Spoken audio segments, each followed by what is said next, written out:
only love others when we have a revelation of how much God loves us. Alright? So ang motivation po natin is the love of God.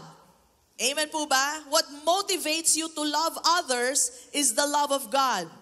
Knowing na mahal siya ng Diyos, kaya mahal ko rin siya. Mahal ako ng Diyos, kaya nagmamahalan kaming lahat.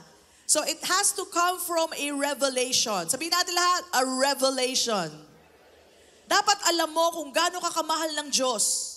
At gaano ka ba kamahal? Kasing mahal ka ng dugo ni Kristo. It means the life of Jesus. Diba? Kinamatay pa ng ating Panginoon to demonstrate His great love for us. Ganyan kadugo ang pag-ibig ng Diyos para sa atin. Amen?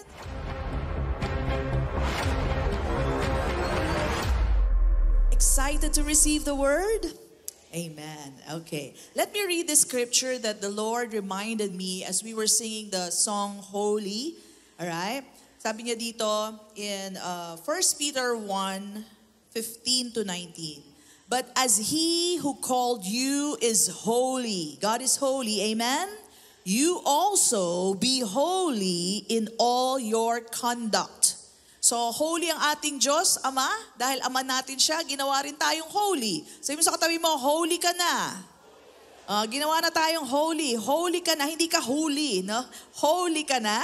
At dahil holy na tayo, dapat din daw yung conduct natin, yung behavior natin towards one another, makita na holy. Okay? Because it is written, be holy for I am holy. And if you call on the Father, all right, who without partiality judges according to each one's work, conduct yourselves throughout the time of your stay here in fear. Ibig sabihin niya with reverence. Yun po ibig sabihin nun. Knowing, dapat alam mo, knowing that you were not redeemed with corruptible things like silver or gold. So sa mundo, ang pinapahalagahan, silver, gold, yan po yung mga pambayad, palit ng exchange, di ba? But, palit ng exchange, ng pera, di ba? But, though that is mamahalin dito sa lupa, pero hindi yan ang pinangbili sa atin. Sabi dito, we were redeemed with corruptible things like silver or gold from your aimless conduct received by tradition from your fathers. But with, ito pong pinambayad sa atin, with the precious blood of Christ as of a lamb without blemish and without spot. Sabi mo sa katabi mo, blood bought ako. Ayan, binili tayo ng dugo ni Kristo. At alam niyo kung gano'ng kamahal yun? Dugo ng Diyos yun. Hindi lang dugo ng hayop, dugo ng Diyos ang pinambayad sa atin. Alright? It means it's the life of God that was given for us in exchange of us para tayo maligtas. Dugo niya ang pinangbayad. Kaya sabi mo sa katabi mo, mamahalin ito. Sige, tingnan mo yung katabi mo, sabi mo, mamahalin ito. At mamahalin ka rin. Ayan. So, if you will see yourself as precious, blood-bought, and you see your neighbor, your brother, your sister in Christ, blood-bought, you will treat each other well. Tama po ba yon? With respect, with honor, with dignity, no? May pag-ibig. Yan po ang treatment natin sa bawat isa. Knowing that we were blood-bought. And this is not just any ordinary blood. This is the blood of the Son of God. Dugo ng anak ng Diyos. Amen po ba? Kaya mamahalin po tayo. Yun po ang halaga natin. And you know what? This holiness is acted upon. Sabi daw, makita daw sa ating behavior when we love one another. Sabihin natin lahat, when we love one another. When we love one another, even as Christ has loved us. So kung paano tayo minahal ng ating Diyos, tayo tinanggap sa ating karumihan, maski hindi pa tayo ganun kaayos, minahal na tayo, mahalin din natin ang bawat isa. Amen? Hindi pa tayo perfect sa ating mga attitude, sa ating behavior, pero bagamat ganun, minamahal pa rin kita. Amen po ba? Intindihin natin na lahat tayo binabago pa ng Panginoon. No? And the more we receive of His Word, the more we hear the Word, lalo po nagbabago ang ating attitude as we mature in the Word of Christ. Amen? So this is what our message is about. It's about seeing each person, each believer, as a person of worth.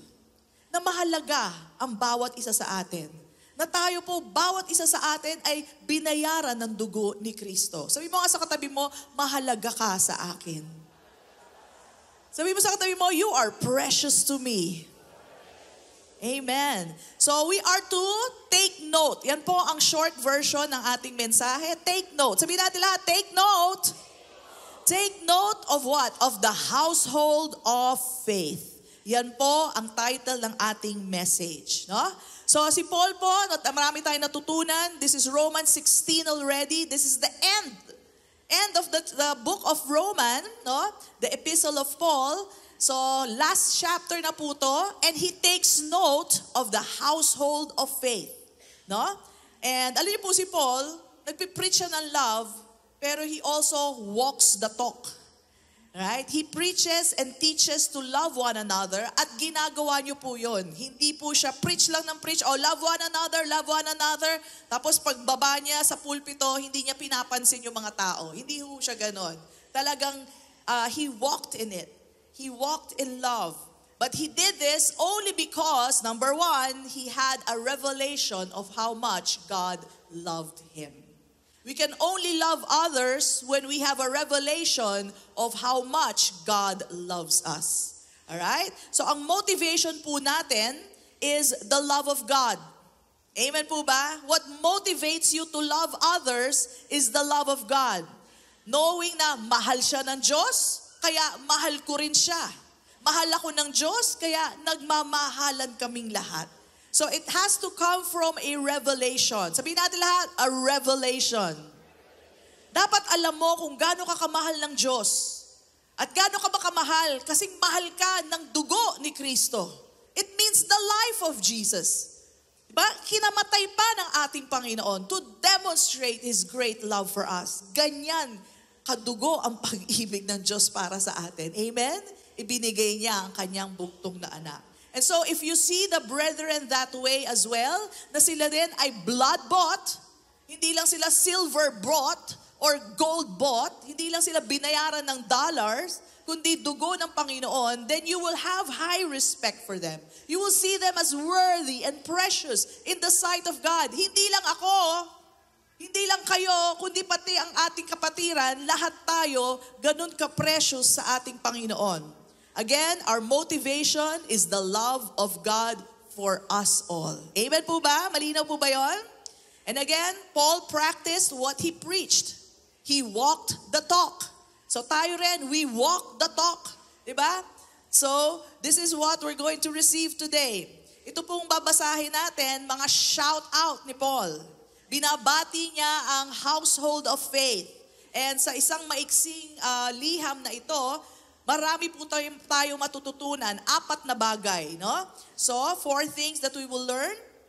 And we can see sa shout out ni Paul, babanggitin niya po maraming pangalan, 33 names of believers. Alright?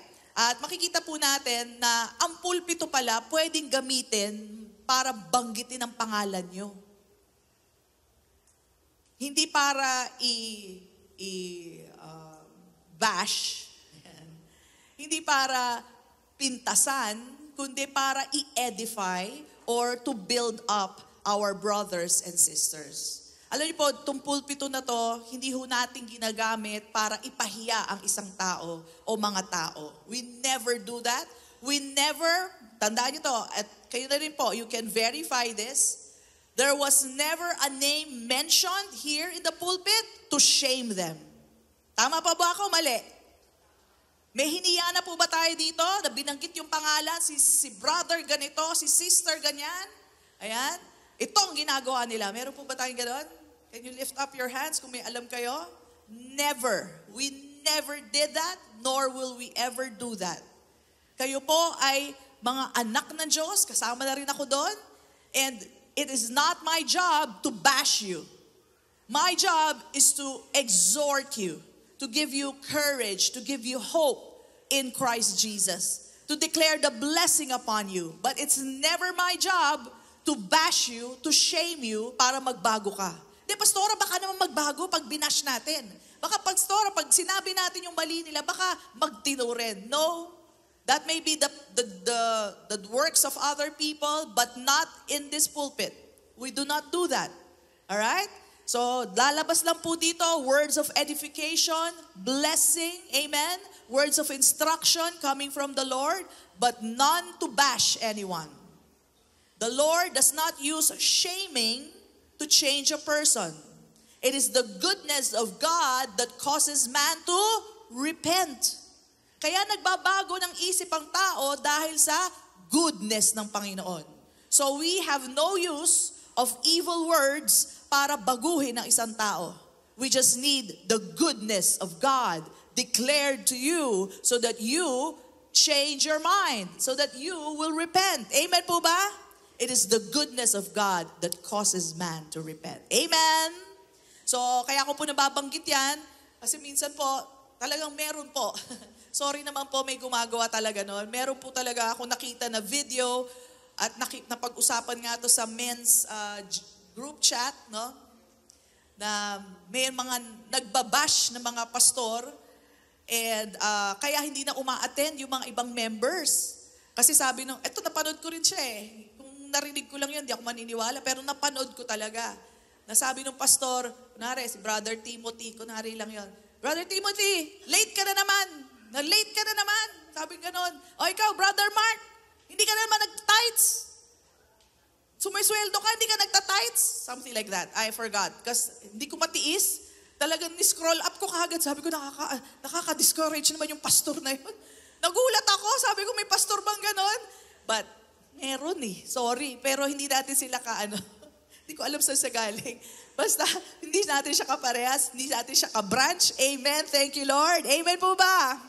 Alright. We will never use this pulpit to harm anyone, to discourage anyone. That is not our job.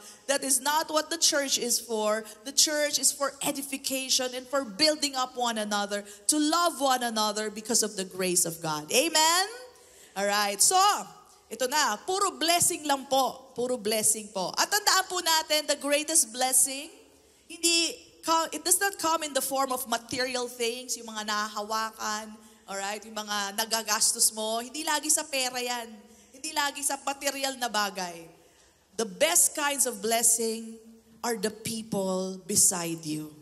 Mga mananampalataya. Kaya katabi mo ang kapatid mo, sabi mo sa kapatid mo, blessing ka sa akin. Kung katabi mo ang asawa mo, sabi mo, asawa, blessing ka sa akin. Kung katabi mo ang kaibigan mo, sabi mo, kaibigan, blessing ka talaga sa akin. Ba't yung iba, wala kayong sinasabihan? Kung katabi mo ang iyong nanay o tatay, sabi mo, nay, tay, blessing kayo sa akin. Ba't humihina na? Ayan, lakas niya yan. At kung katabi nyo ang anak nyo, sabihin nyo sa anak nyo, anak, maging blessing ka naman. Ay, hindi, joke lang. Sabihin mo sa anak mo, anak, blessing ka sa akin. Ayan. Sige, deklara nyo yan. Mabuting declaration yan. Di ba? Okay? At dahil nandito naman ako, sabihin nyo, Pastora, blessing din kayo sa akin. Thank you. Ayan po. Lahat tayo pagpapala. Kayo rin po ay blessing sa akin. Maraming salamat sa inyo. Pinuno nyo mga upuan na bless ang ating Panginoon. Come on, let's bless the Lord. Thank you, Jesus. Ayan. So lahat po tayo blessing. The best blessing ay yung mga katabi nyo. Alright? Alam nyo bang namatay ang Panginoon para sa katabi nyo? Ang value niyan matindi. Matindi pa sa alak. Amen. Matindi pa yan sa bahay at lupa. Dahil ang bahay at lupa, nabili ng pera. Yang katabi mo, nabili ng dugo ng ating Panginoong Jesus. Grabe! Grabe ang halaga niyan. And that's why it's for us to open our eyes to the truth, how precious every person in this place who believe in Jesus are. Napaka-precious niyan. Alright? It took the blood of Jesus Christ. Kaya over and over, you will see this in the parables. Alam niyo po ba, the parables are all about us, most of them. Alright? Katulad ng prodigal son. Sabi ko nga, dapat ang title ito, The Father of the Prodigal Son. Pero kasi meron pa isa. So yung prodigal son, alam niyo po, ang pinapakita dito, yung pag-ibig ng ama dun sa kanyang dalawang anak. Of course, unang-una dun sa younger son na nagkamali. Pero bagamat ganun siya, sabi nga ni Zach doon sa teaching, hindi pa natatapos yung kanyang litanya, yung kanyang speech, tinanggap na kagad siya ng Panginoon. Alam niyo bang ganyan ang pag-ibig sa inyo ng Panginoon? Di pa kayo natatapos mag-explain ng sarili nyo, ibinalik na kagad kayo, na-restore na kagad kayo to a son. Amen? To a daughter.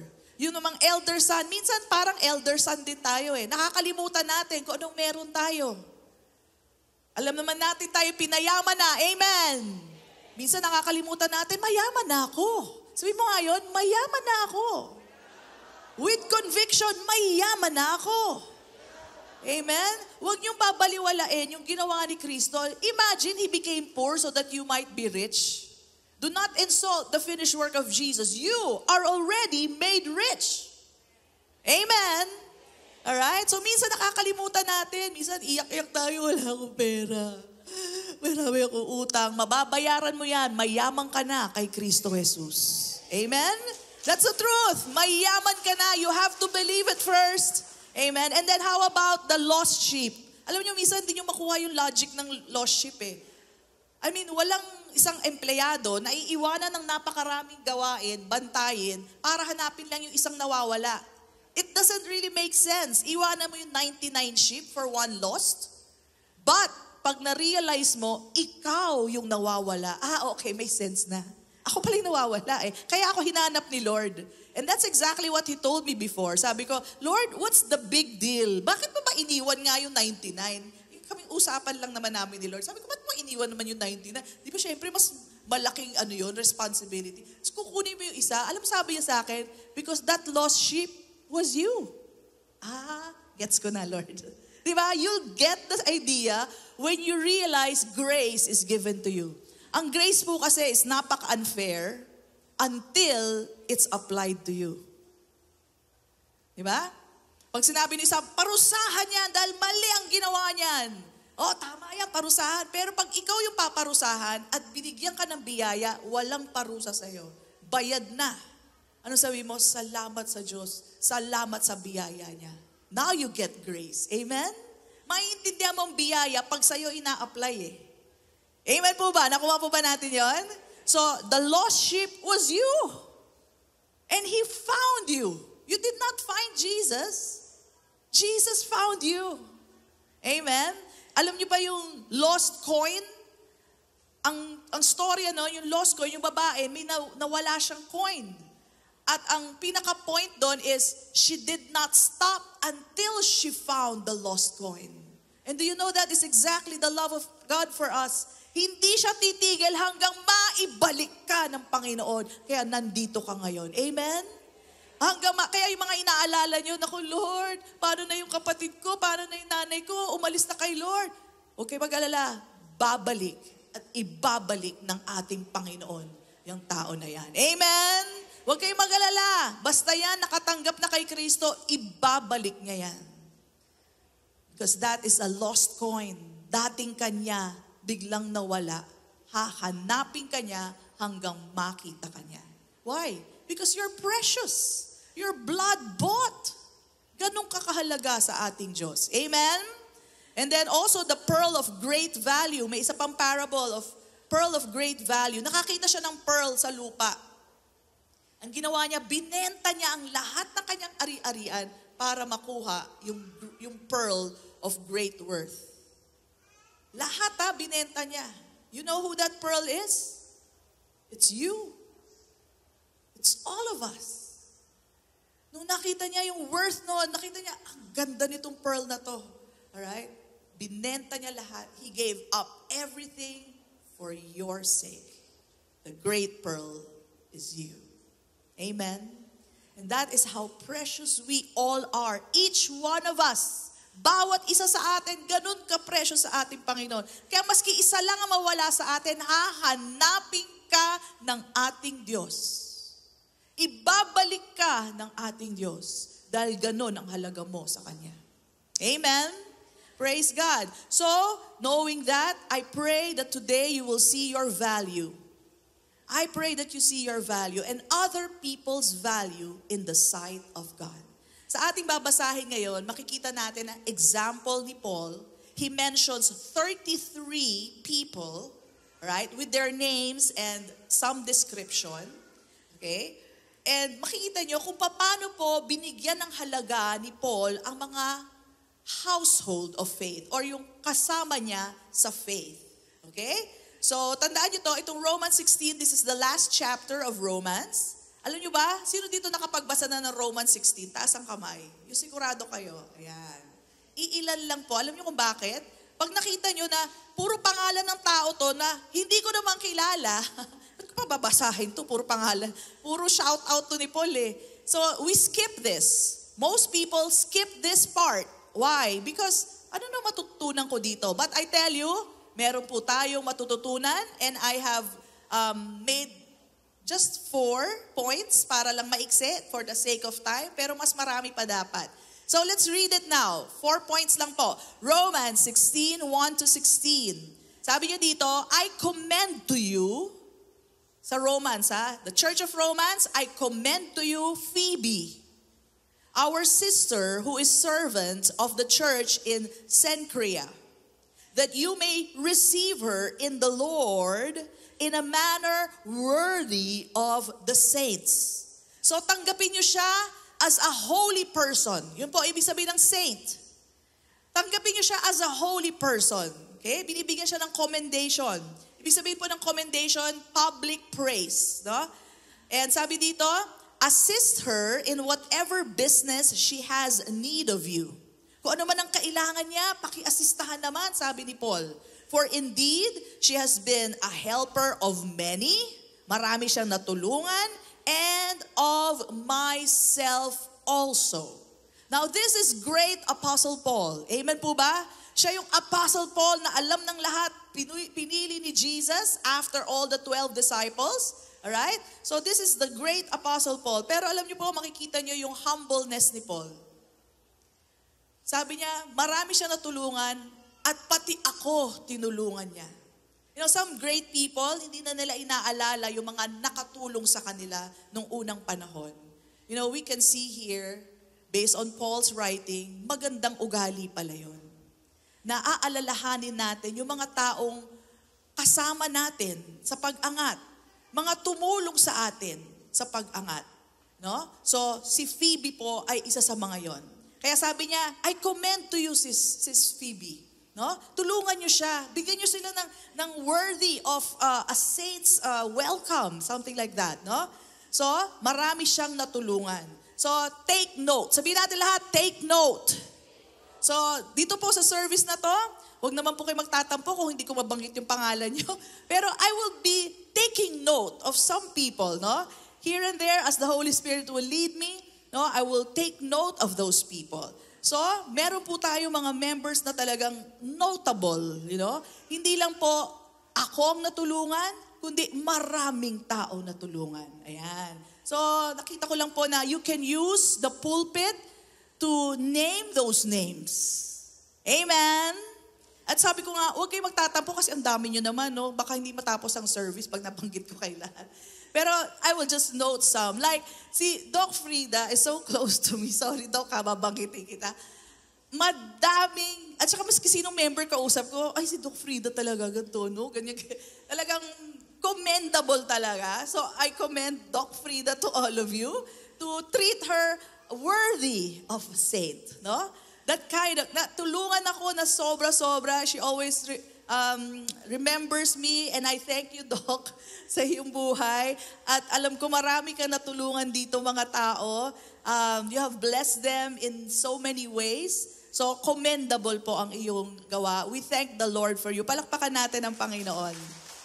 Alam ko you also have your experience with her. Amen. So we will take note of that. And then greet Priscilla and Aquila. Ayan. Sabihin natin lahat, Priscilla and Aquila. Ayan. So, di ba usually dapat Greet Mr. and Mrs., di ba? Pero dito nauna yung babae, naging greet Mrs. and Mr. Okay? May ganon. May explain po ako sa inyo maya-maya. But Priscilla and Aquila, my fellow workers in Christ Jesus. No? So, ito yung mga kasama niya, katulong niya. No? Who risk their own necks. Ganong klase po ang kanilang pagtulong kay Paul. Maski buhay nila, ibibigay nila. Di ba?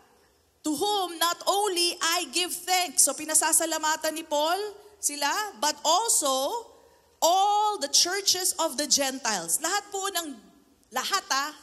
ng Gentile churches, Ephesus, Thessalonians, Corinthians, lahat po sila nagpapasalamat kay Priscilla and Aquila. Ganun po ang tulong na naidulot nila. Very commendable. Okay? So likewise, the church that is in their house, bukod pa doon, ay meron din silang church sa kanilang tahanan. So what a blessing they are. What a blessing they are that nagkaroon pa sila ng church sa kanilang tahanan. Amen po ba? So look at this. Paul is taking note of this. Now as you all know, the letters of Paul, though Paul wrote it, was led by the Spirit of God. So ang nagno-note talaga nito is the Lord. Do you know that the Lord takes note of what we do? Every labor, every good work is really noted by God. Sabihin natin lahat, take note. We are to take note. Alright? So, sabi pa dito, greet my beloved or shout out. Shout out kay Epaenetus. Ayan, pag naghahanap kayo ng pangalan ng anak, Epaenetus, magandang pangalan niya. Okay? Who is the first fruits of Achaia to Christ. Ayan. So, Epaenetus. Ayan.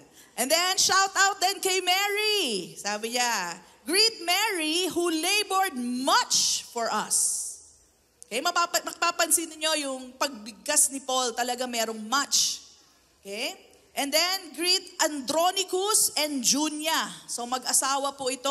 My countrymen, mga kababayan ko, and my fellow prisoners, kasama ko sa preso, who are of note among the apostles. Actually, ang kasabayan po ni Andronicus and ni Junia ay mga apostles, the 12 disciples. In fact, there is a commentator who said, apostle din po ang rangko ng mga ito. Apostle din sila. Kaya lang, hindi sila yung appointed 12. No? So that could be one thought. No? And sabi niya, my fellow prisoner din to. Kasama ko to sa preso. Who also were in Christ before me. So, in-acknowledge din ni Paul yung mga nauna sa kanila. Mga nauna pa yung nauna silang believer kesa kay Paul. You know, nakikita niyo po dito yung humility ni Paul. Hindi siya yung, Apostle Paul ako Hindi ko na kayo babanggitin kasi si Apostle Paul ako Hindi po. Yung mga nauna sa kanya, yung may mga ginagawang trabaho, yung mga kasabayan niya, lahat po yan binabanggit niya. It's not about his rank. It's all about love for the fellow believers, for the household of faith. Alright? So, sabi din niya dito, shout out kay Amplias. So, greet Amplias, my beloved in the Lord. So, sinashout out din niya yung pag-ibig niya para kay Amplias. Ito, malapit sa akin to Malapit sa puso ko to. Greet Urbanus. Shout out kay Urbanus, our fellow worker. Kasama ko yan in Christ. And si Stachys, di ba? Stachys, my beloved. Ayan. So, yan yung mga kaibigan niya, barkada niya. Greet Apelles. Apelles, approved in Christ. Sabihin natin lahat, approved in Christ. Now, there could be an issue with Apelles, you know. Sometimes, nakwento lang sa akin ni Jay P. Benito. Hello, Jay, Tin, kung nanonood kayo. You know, they decided to transfer church because yung pastor nila, hindi naman nakakaintindi ng Tagalog yung kaya okay lang. Hindi naman babanggitin yung pangalan, no? Pero sabi niya lang sa akin, pastora kasi yung pastor namin, nako-condemn yung mga tao. Kasi alam niyo naman mga Pilipino sa Japan, di ba? Siyempre, hindi sila ganun ka-choosy sa work. And sometimes, nasa bar sila, tumutugtog, kumakanta. Siyempre, sa ibang bansa, kung anong pwede mong gawin trabaho. Kaya lang yung pastor nababanggit na yung mga nagtatrabaho sa ganitong, sinabi pa yung bar, pangalan ng bar. So yung mga tao condemn na sabi daw, umalis na kayo dyan dahil ganto-ganto. But they felt so condemned, so nasaktan yung mga tao kaya umalis sila. So sometimes people might see you as not approved by God. Siguro si Apeles meron siyang ganon. Baka siya ay nagtatrabaho sa isang casino or sa yung mga sugalan. Yun ay source ng trabaho niya. Hindi naman siya ang nagsusugal or anything. So anyway, kaya sabi dito ni Paul, approved in Christ. Malinaw po ba yun? So, sometimes people can look down on you because of your work. But in church, again, we do not use the pulpit to put down any person. Kung ano man ang trabaho mo, what we want to give you here is hope in Christ. So that the more you receive hope in Christ, you feel elated, you feel so blessed na makikita mo, ililipat ka ni Lord sa ibang trabaho. Kung talagang nag-umpisa ka sa ganong klase, well, you can move out of it or stay in it and still be blessed. Amen po ba? So your work does not define you. Jesus defines you. Amen? Amen po ba? Nakuha niyo po ba yon? So of course, there's grace for that. So hindi pa makahanap ng magandang trabaho, well, you ask the Lord. And sabi nga, gagawa ng paraan niya ng Panginoon. Okay? So si Apeles, maybe that is his problem. And then sabi niya, shout out then those who are of the household of Aristobulus. Ayan. Aristobulus. So si Aristobulus po, hindi siya yung nagsasalita, hindi siya yung nagtuturo. Siya po ay host. Faith group host or Bible study house owner lang po siya. Pero tingnan nyo, he was noted. So kung kayo po, hindi po gift nyo ang magsalita, pero nag-host po kayo ng Bible study sa inyong bahay, faith group sa inyong bahay, o ginagawa nyo yung lugar para makapag-share sa ibang tao, praise God, noted. Sabihin natin lahat, noted. Paul takes note of the hosts. Bakit? Yung iba kasi sabihin nila, ay wag na dito, abala pa yung mga Bible study na ganyan. Di ba yung iba ayaw magpa-Bible study, papakainin ko pa yung mga yan. Pero kung yun ang puso mo naman to host, and kagalakan mo magsilbi ng tubig, ng biskwit, whatever, that is noted. Paul, or let me say, the Holy Spirit takes note of that. Amen po ba? So ito po yung mga natututunan natin. Greet Herodion, my countryman, aking kababayan. Greet those who are of the household of Narcissus, who are in the Lord. Now, tingnan nyo to. Batiin daw po yung mga household ni Narcissus who are in the Lord. Of course, meron ding believer and unbeliever doon. Alam niyo ang binabati ni Paul? Yung mga believer lang. Okay? So again, si Narcissus is a host. But ang binabati niya po, yung mga believer doon sa bahay ni Narcissus. I'll give you the reason. Kasi po, dapat po ang treatment natin sa mga believers, much better. Dapat espesyal, may preferential treatment pagdating sa mga believers. I'll show you the scripture in a while. Now, ito pa. Greet Tryphena and Tryphosa. Ano masasabi niyo dyan? Most probably, kambal sila. Di ba? Parehas babae ito, who have labored in the Lord. Noted by Paul. Okay? Greet the beloved Persis. Persis, they say, is a woman as well, who labored much. Sabihin natin lahat, labored much. So merong labored lang at merong labored much. You see, God takes note. Paul takes note. God takes note. Amen? Noted po yan. Who labored much in the Lord. Greet Rufus, chosen in the Lord, and his mother and mine. So, yung nanay ni Rufus, para din daw nanay ni Paul. Ganon sila ka-close. Greet, ito na, Asyncritus, Phlegon, Hermas, Patrobas, Hermes. Hindi po pangalan ng mga bagyan, yan po ay pangalan ng mga tao. Pero kung gusto nyo gumawa ng bagong brand, line of bags, tawagin mong Asincretus. O, di ba? Phlegon, Hermas, Patrobas. Ayan po. Pwede rin, di ba? Dito pala galing yung pangalan ni Hermes. Okay. And the brethren who are with them. So, too many to mention. Pero sabi ni Paul, lahat kayo, binabati ko kayong lahat. Diba? Ganun po niya binibigyan ng pagpapahalaga ang mga believers. Okay? And then sabi pa dito, greet Philologus. O, sino gusto ng ganyang klaseng pangalan? Philologus. Hello, Philologus. Kamusta ka na? Oy, may meaning yan. Philologus means love for the word. Oh, magandang pangalan yan. Philo and then logos. Philologus. Di ba? So, pwede yan pangalan sa mga mahilig sa Word of God. Philologus. And Julia, ang kanyang asawa. Si Julia Barreto. Hindi, joke. Philologus and Julia. Nereus and his sister. Nabanggit din po ni Paul. And Olympus and all the saints who are with them. Shout out, sabi ni Paul. Greet one another with a holy kiss.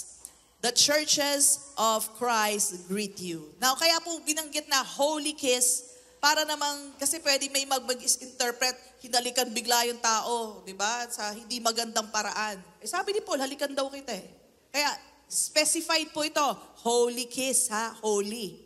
Holy, ganyan lang, ganon. Okay? So, yun lang po mga ibang mga details na kailangan natin mabanggit. Again, Romans 16, this is the last chapter, at binigyan ng papahalaga ni Paul ang kanyang mga kapwa believers, mga brethren, precious in the sight of God. Ang motivation niya, pag-ibig ng Diyos. Hindi naman niya kaya magmahal. Iba-iba naman ang ugali ng tao. Sino nakakalam dito? Iba-iba ugali natin. Hindi nyo alam yon? Di ba? Grabe, yung iba grabe, yung iba grabe. Grabe talaga mga ugali natin, ang babait natin, di ba? So, iba-iba talaga eh. So, in spite of the differences, He chooses to love. At yun din po magandang gawin natin. Piliin natin mahalin sila in spite of the differences. Siyempre, iba-iba talaga tayo, no? And kaya nga sinasabi sa atin, be holy even as God is holy. Sa conduct, makita sa'yo yung conduct sa behavior mo. Okay? So number 1, these are the 4 points. Number 1 is that Paul takes note of the people from the household of faith. Meaning to say, it's not good to ignore the brethren. Okay? It's good to take note of them, to acknowledge them. It's not good to ignore them. Pansinin mo. We should treat each other with preferential treatment. Why? Knowing that you are precious, each one of us are precious unto the Lord. Amen po ba yan? So pag nakita mo, yung isang kapatiran nasa opisina mo, di ba? Eh daming tao pinagsisilbihan mo, bigyan mo ng preferential treatment, okay yon. Ay, dito pala si sister. Sis, upo ka dito, dali. Ako bahala sa'yo. Mamaya sa pila, ako na bahala sa'yo. Ganon. May preferential treatment talaga pag anak ng Diyos. Amen po ba? Nagagamit tayo ng Panginoon to give them preferential treatment. Huwag naman po yung bawal ha, baka naman gawin nyo yung bawal. Yung sa kakayanan nyo lang, no? Alam naman po natin, meron tayong mga kakayanan. So, they all believed in the Lord Jesus and therefore, Paul treats them preferentially. Special po. And may basis po to, Galatians 6:10, basahin natin. Therefore, as we have opportunity, let us do good to all. Sabihin natin lahat, to all. Mean to say, believer or unbeliever, lahat yan, gawan mo ng mabuti. Dapat makita na ng tao yan. Sa lahat gawin nyo. Especially, sabihin natin lahat, especially to those who are of the household of faith. So kung maganda na ang treatment mo doon sa mga co-workers mo, maski hindi sila believers, pag nakita mo si sister, si brother, mas special dapat ang treatment mo. Amen po ba? Treat them especially. Sabi mo sa katabi mo, sige tingnan mo yung katabi mo. Hindi nyo naman tinitignan eh. Tingnan nyo yung katabi nyo. Ayan. Sabi mo sa kanya, especially for you. Especially for you. Diba? Especially for you. That's the reason. Pag sinasabi, bakit inuna mo yan? Special yan. Diba? Special yan. Household of faith yan. So we are people of love and grace. So let us do good to each other, to all, but especially to the household of faith. Kaya nga po si Paul, may special mention itong mga tao na to sa kanya. Binanggit niya, imagine, sa lahat na magbabasa ng Book of Romans, mababasa nila yung pangalan nito, si Stachys at saka si Distropolus, ano pangalan? Si Philologus. Imagine, lahat na magbabasa ng Bible, mababasa ang pangalan. Binigyan niya ng special treatment itong mga tao na to. So mentioning their names to edify, to uplift people, to make them a good example is good. Saan man kayo nandun, huwag niyong kakalimutan yung mga taong kasabayan niyo, especially the children of God, the believers, yung mga tumulong sa inyo sa mga panahon na inyong pangangailangan, huwag niyo silang kakalimutan. Right? Especially the household of faith. Okay? So, the ones mentioned, na-encourage sila. The ones who are hearing the mention of the names, nai-inspire sila. Ay, may ganun palang tao. I could be that, you know. You know, minsan, konting nudge lang sa atin eh. Konting push lang. I could do that too. That's inspiring. Nakaka-inspire naman siya. Ako rin kaya. Diba? It inspires other people. Kaya okay lang magbanggit ng pangalan sa pulpito to edify them. To, you know, to encourage them. No? But not to bash them. Hindi ho tayo nang babash dito. So, just like God sees you all as precious, the shepherd sees you as precious, we will not embarrass anyone here in church. Pag meron lang minsan kaparehas na inyong situation, huwag nyo agad isipin na kayo yun. Meron ako nakausap, akala niya talaga siya yung sinasabi ko. Sabi ko, ay hindi sis, anak ko yun. Anak ko yung kinukwento ko. Siyempre walang pangalan. Maski nga pangalan ng anak ko, hindi ko binabanggit, di ba? But I don't mention exactly, but anak ko yon. Pero medyo sumama yung loob niya sa akin. Kasi kala niya siya yung pinapatamaan ko. Ay, hindi ko alam story mo. Sabi ko, hindi ko alam story. Kaya huwag kayo magagalit sa akin. Wala po akong babash dito. May gano'n na any kaparehas, kung makaparehas man, hindi ko alam storya niyo. Akin lang po yun. Okay? Minsan talaga, syempre, nagkakaparehas po ang mga storya. But again, for commendation's sake, for approval, alright? For encouragement, maganda po banggitin ang pangalan ng mga tao. Kaya nga po, can I just include this? Pag kayo po yung nagbibigay, lahat po tayo nagbibigay, pakilagay lang po ang pangalan nyo. Meron po mga iba na ayaw nila ilagay pangalan nila for reasons like, that's their personal reason, parang humility, something like that. But, there's nothing, it's not being not humble kung nakasulat din ang pangalan nyo. Kasi ang nakakakita lang naman po nito, of course, our finance officer, si Sister Lenny, at yung mga nagbibilang, si Sister Twiggy, ganyan, April.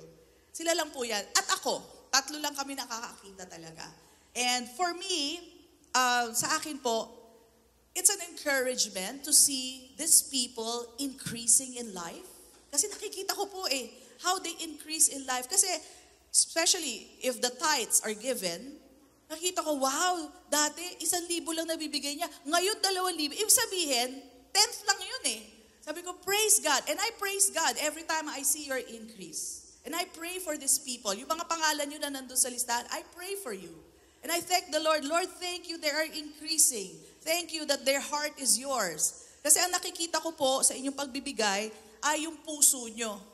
No? So, huwag nyo pong tignan na, ba't ko pa kailangan ilagay pangalan ko dyan? Siyempre, in all humility, gusto ko nakatago pangalan ko.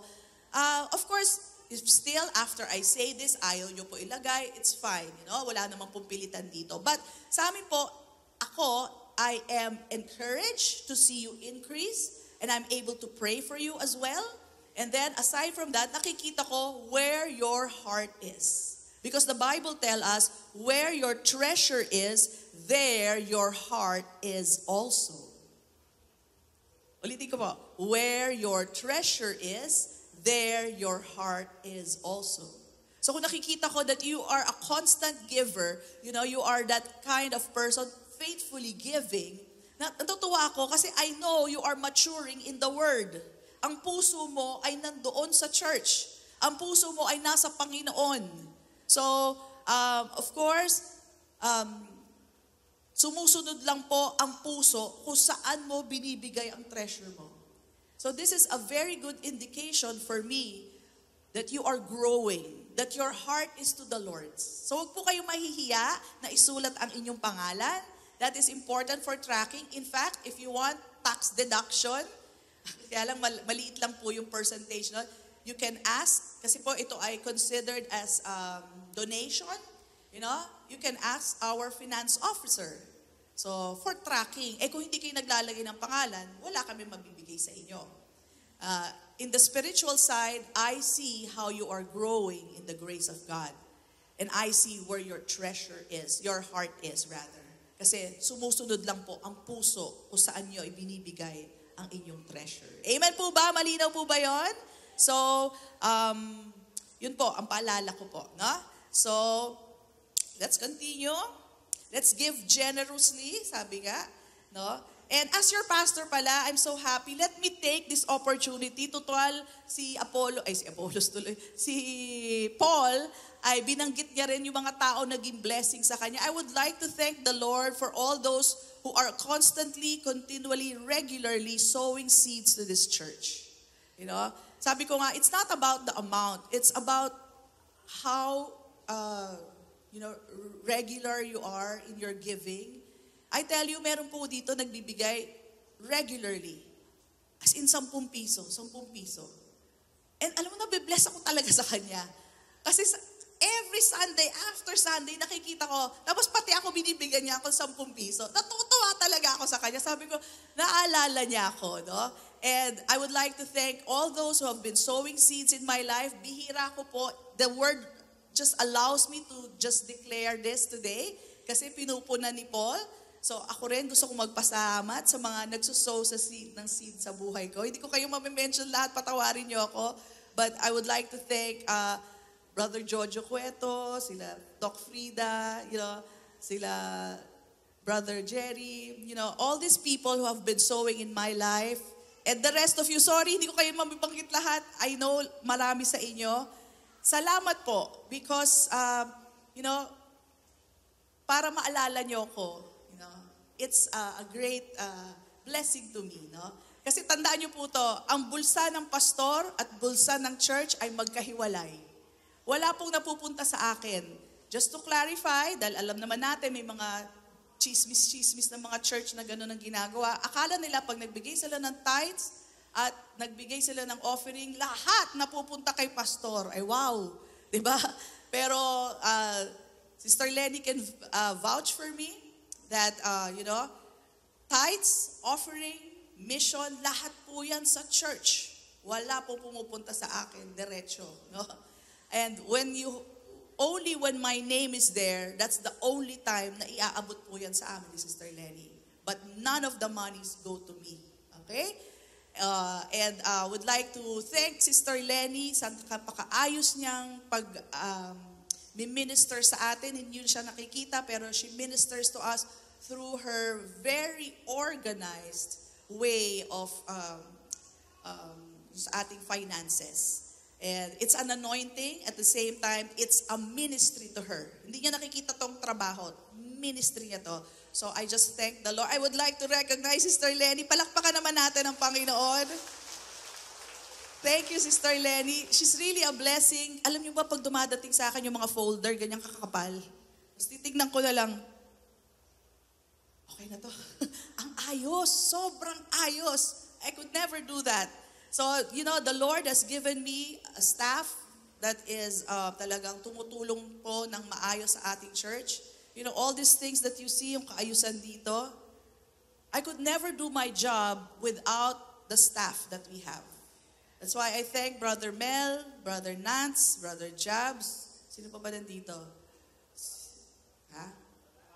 Brother Bob! Thank you, Brother Bob. Ayan. of course, sila Zach. Sino pa ba?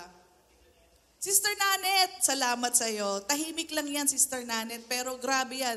Mayat maya, walang tigil gumagawa yan. Okay? Thank you so much. And of course, all our leaders. Si Brother Migs, okay, he's healed in Jesus' name. And sa ating mga volunteer leaders, maraming salamat sa inyo. What will we do without you? No? Hindi namin kaya. Kaya nagpapasalamat kami sa ating mga volunteer leaders, those who are holding the work as parang staff na rin sila dito. But, they're just volunteers. And they're willingly doing that. Okay? Sister Myla, thank you. At sino pa ba? Sila Carol, sila Yeng, asan si Yeng? Na faithfully, holding our couples, madami man, konti man, tuloy-tuloy lang sila. Si Hearty and Gerard, yan. Sa ating pinagpalang business people, palakpakan naman natin lahat sila. Grabe sila. The message just allows me to remember all these people. And there are many more. Sorry po, hindi ko kayo mababanggit. Sorry, patawarin niyo ako. Ang dami niyo, baka na-skip ko kayo lahat. But thank you so much for really helping. And I see your heart so clearly that your heart is unto the Lord. Amen? Amen po ba? Praise God. So it's good to mention names kasi they become inspiration to all of us. Na pwede pala yun. Hindi naman to mga theologians at saka mga Bible study students. Hindi po sila ganon. But they're just these people who gives their heart to the Lord willingly. Payag sila, maski anong oras. Yung ating worship team, worship team, mag-ingay naman kayo dyan. Worship team, shout out. Ayan, sa inyong trabaho, ang ating mga ushers, maraming salamat sa inyo. Truly, you are a blessing. Alam niyo po ba, wala kayong makitang kaayusan if not for these volunteer workers.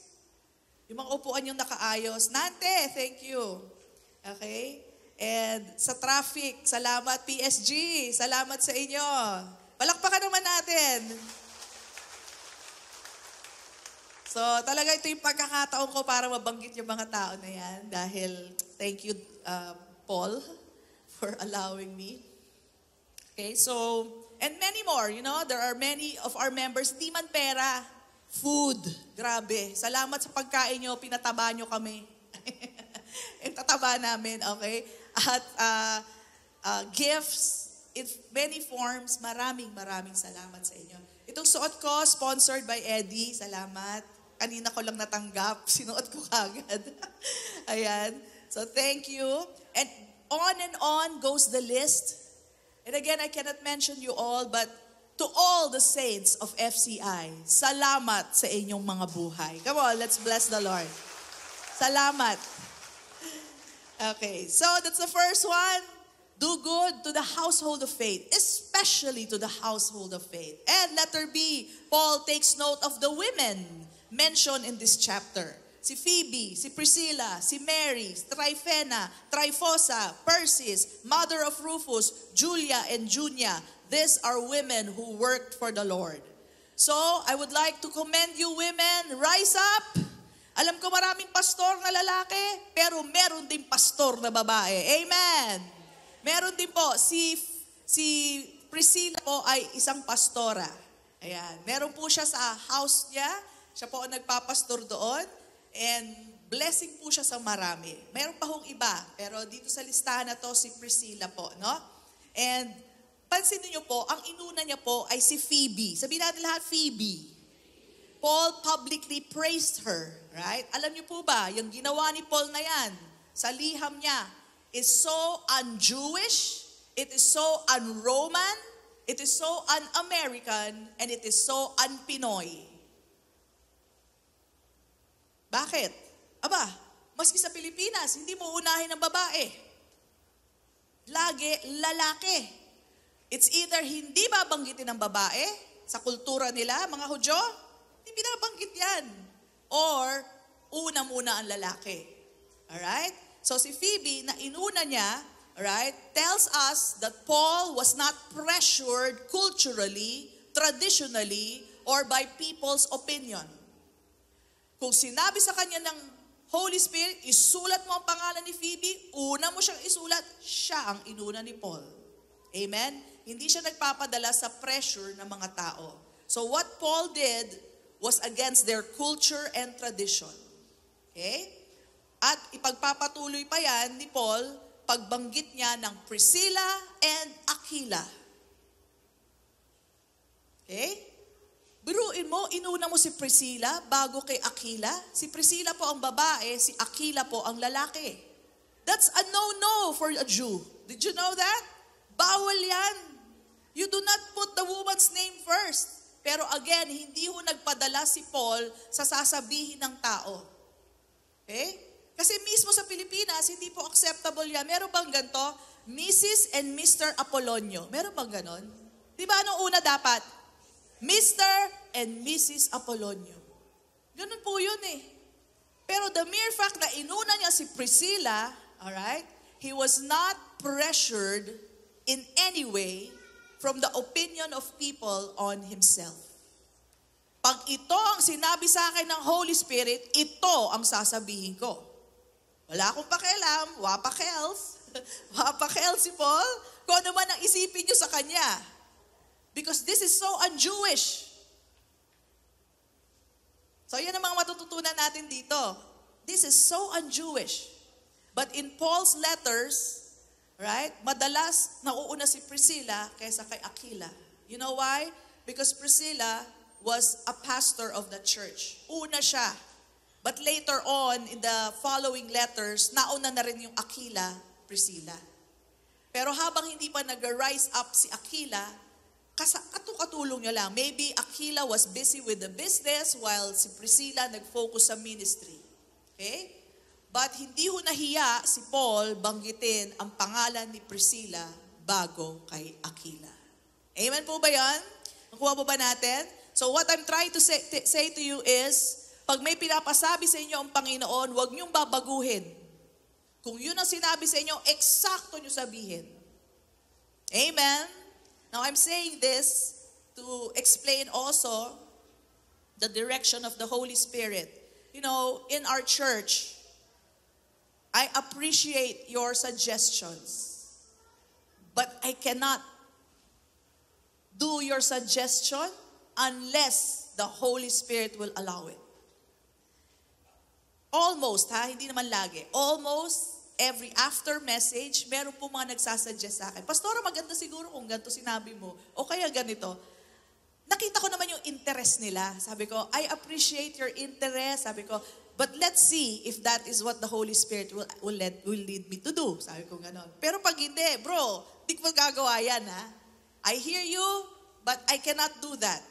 And there are many times, maganda talaga eh. Katulad si Eden. Si Eden, marami yan mga, sabihin na natin, yung mga quotable quotes. Nandito na yan sa outline ko Pero pag actual na, tinitignan ko ganyan eh. Hindi ko masabi. Hindi pinapasabi. Sinasabi ko pa kay Eden, baka mabanggit ko yan sa mind ko lang yon.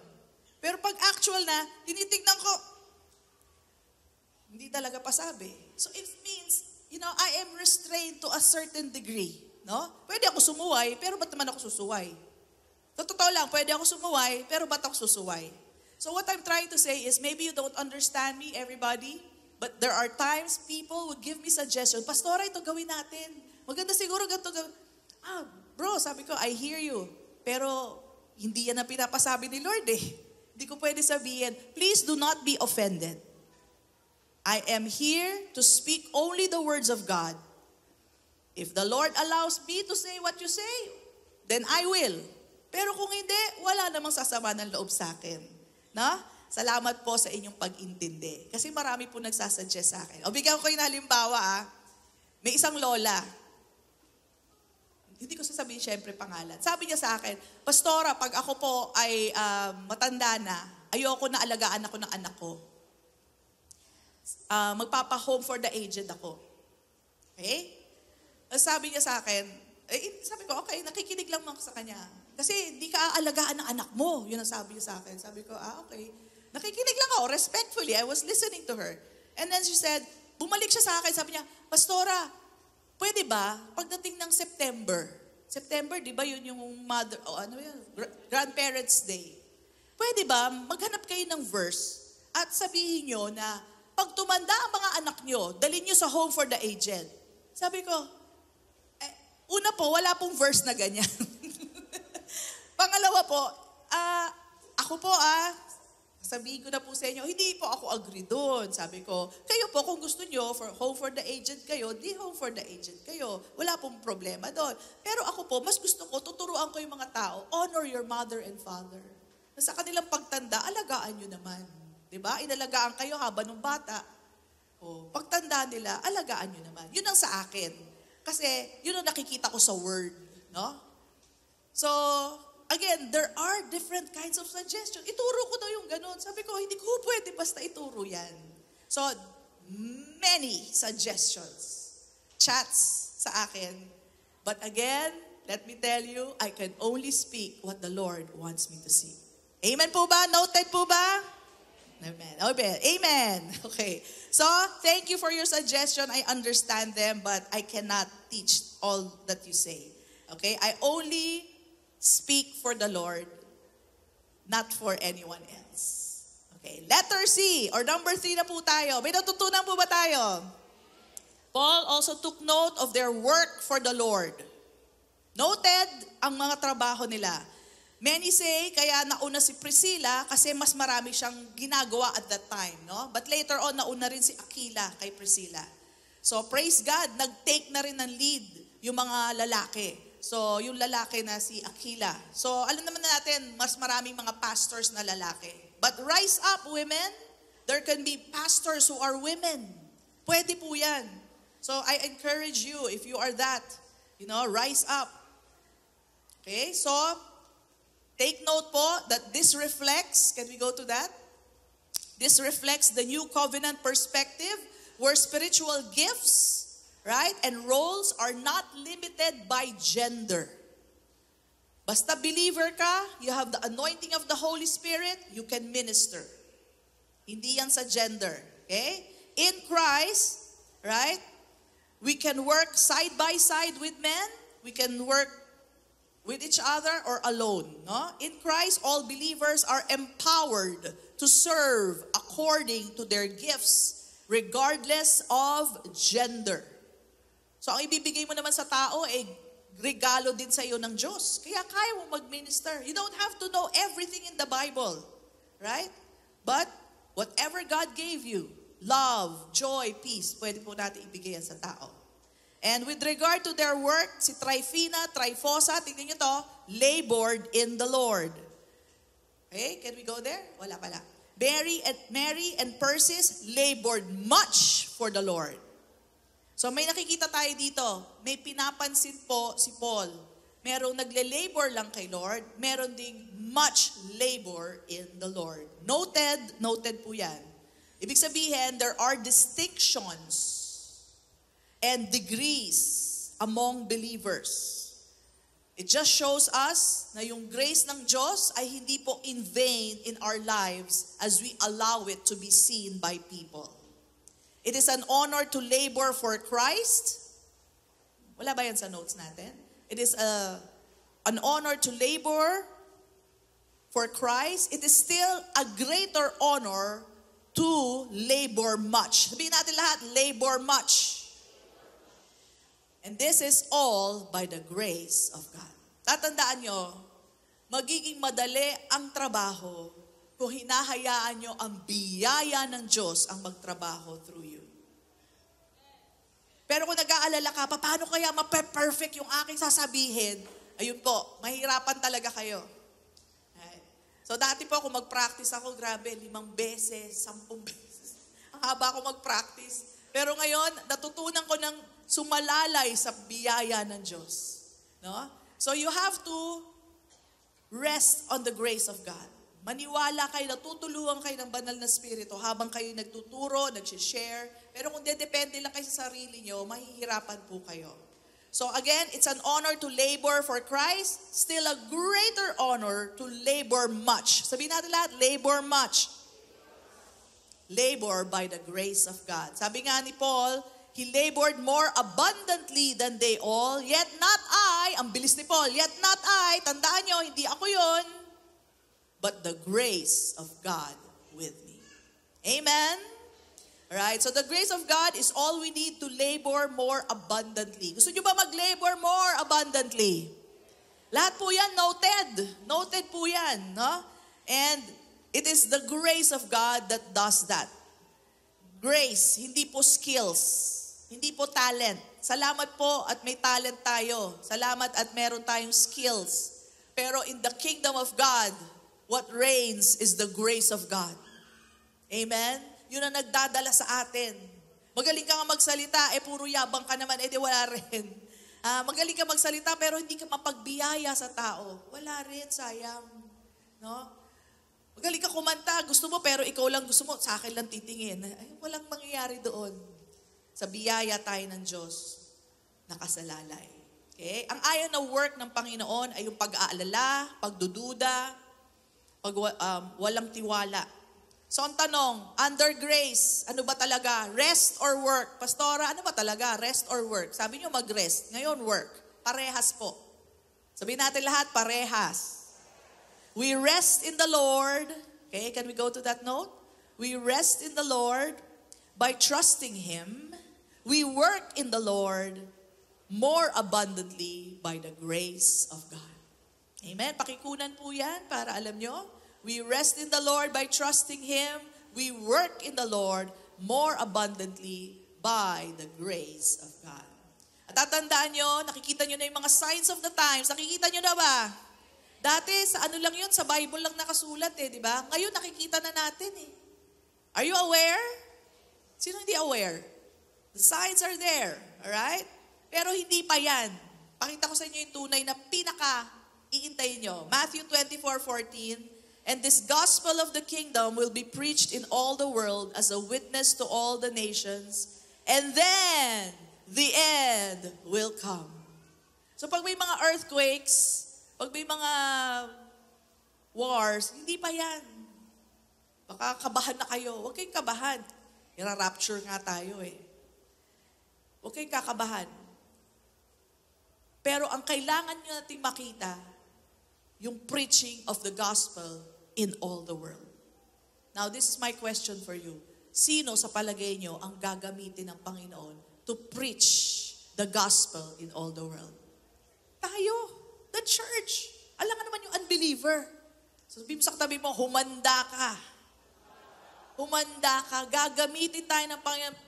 Parami na po ng parami yung mga signs, and this is the last sign, and you will be part of this. Sabi mo sa katabi mo, humanda ka. Be prepared. Yan po ang gagawin. We will preach the word. Kaya makinig kayo na makinig para marami tayong ma-share sa ibang tao. Right? You don't have to know everything in the Bible. You just have to know that you are loved by God and that Jesus Christ paid the price for you. Yun ang i-share nyo. Binayaran na lahat ni Kristo. Manampalataya ka kay Kristo. Yun lang po i-share nyo. Okay? So tayo po ang gagamitin. And in all this labor, brothers and sisters, sabi po sa 1 Corinthians 15:58, therefore, my beloved brethren, be steadfast, immovable, always abounding in the work of the Lord, knowing that your labor is not in vain in the Lord. Walang sayang sa Panginoon. Maski yung pag-encourage mo kay sister, pagtapik sa balikat niya, kamusta ka na? Kamusta ka na? Nothing is in vain. Walang sayang dyan. That's labor in the Lord. You're showing the love of the Lord for Him. Wala pong sayang sa Panginoon. Amen po ba? So, noted na po ba?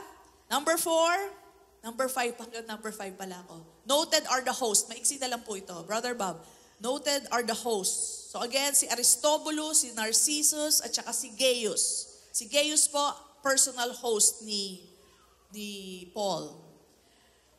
Nag-host lang sila, sa bahay nila ginagawa, pero noted. Sabihin natin lahat, noted. Noted po ang kanilang ginagawa. Sabi sa inyo, walang sayang sa Panginoon.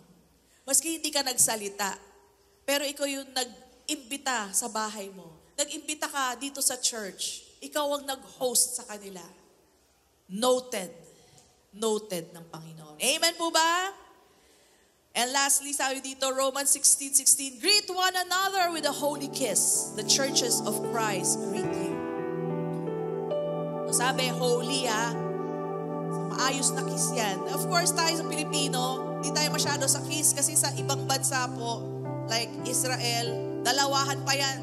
Kaliwat kanan yan. Nakakita kayo mga Middle East, di ba? Ganun sila magbatian Kaliwat kanan. Well, tayo, if you can kiss, beso-beso sa mga babae, ginagawa naman natin yan. Mga lalaki, pwede rin. Gusto nyo, no problem. Holy kiss nga Diba? And what it means is that let's just show the love. Show the love that is meant for a precious one. One who is blood-bought. Dugo ni Kristo ang pinangbayad dyan. They are precious. Di ba sila worthy of a warm hug? Di ba sila worthy na batiin mo? And you know what? Later, we will do that. We will take time to greet one another. Kamustahan. We will take time. Noted yan. Sabihin natin lahat, noted. Okay? And lastly, warning ni Paul. Romans 16:17-18. Now I urge you, brethren, note those who cause divisions and offenses contrary to the doctrine which you learned. So pag may mga taong kinokontra, ito yung tinuturo ni Pastora pero iba naman kinokontra niya. Iba yung tinuturo niya. Yung parang pag nag-meet kayo, wala nang ginawa kundi, hindi ako naniniwala sinabi ni Pastora. Pag may ganyan kayo, ang sabi po ni Paul, contrary to the doctrine which you learned, and avoid them. Sabihin natin lahat, avoid them. Huwag niyo sasaktan, huwag niyo na rin i-chismis. Iwasan niyo na lang. Bakit? Baka mahawa pa kayo. You know, itong mga tao, may dala-dala silang spirit of division. Hindi naman yan from the devil, kaya lang, siguro baka nung bata sila, lagi silang kinokontra, feeling din nila dapat silang kumontra. So mga ganun lang, no? May mga ugali silang hindi maganda, may offenses. Mga believers din to So, pag-pray natin sila. No? Sabi kasi dito, for those who are such, do not serve our Lord Jesus Christ. Dapat nagsaserve sila kay Lord Nasa church sila Dapat nagsaserve sila. Kaya lang ginagawa nila, chismis dito, chismis, kontrahin si pastor. Diba? Yun ang sabi, kinukontra, nagkakos ng division, nagkakos ng offense. Imbis na mag-agree do sa word, kinukontra nila yung word. Ang sabi dito, sa gawain yon, hindi nila sinaserve si Jesus. But their own belly, meaning to say, kung ano yung gusto nila, yun ang ginagawa nila.